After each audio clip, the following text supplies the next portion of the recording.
ఉండాల్సిన ఆడిపోయావు, దీక్ష అంటే అక్కడ కూర్చున్నాను అన్నావు కదా. అంటే అక్కడ వీళ్ళది ఫెయిల్ అయింది. దాన్ని మళ్ళీ కవర్ చేసుకోవడానికి వీళ్ళు ఫెయిల్ అయితే విపక్షం ఫెయిల్ అవుతుంది. ఎందుకంటే వీళ్ళకి విపక్షానికి ఒక పెద్ద భయం ఏంటంటే మోడీని తట్టుకోవడానికి మన వల్ల కావట్లేదు. ఇప్పుడు రాహుల్ గాంధీ ఫేస్ వర్కౌట్ కాల, అఖిలేష్ ఫేస్ వర్కౌట్ కాల, మాయావతి ఫేస్ వర్కౌట్ కాల, ఆవిడ పేరేంటి తృణమూల్ కాంగ్రెస్ మమతా బెనర్జీ ఫేస్ వర్కౌట్ కాలేదు, స్టాలిన్ ఫేస్ వర్కౌట్ కాలేదు.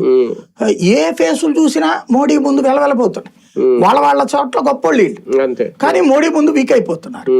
మోడీ అనే వ్యక్తి చరిష్మా ముందు ఇంత పెద్ద అసలు ఏంటి నవీన్ పట్నాయక్ అనేవాడు అసలు అతను ఓడించడం ఎవరి వలన అవుతుంది అనుకున్నారు.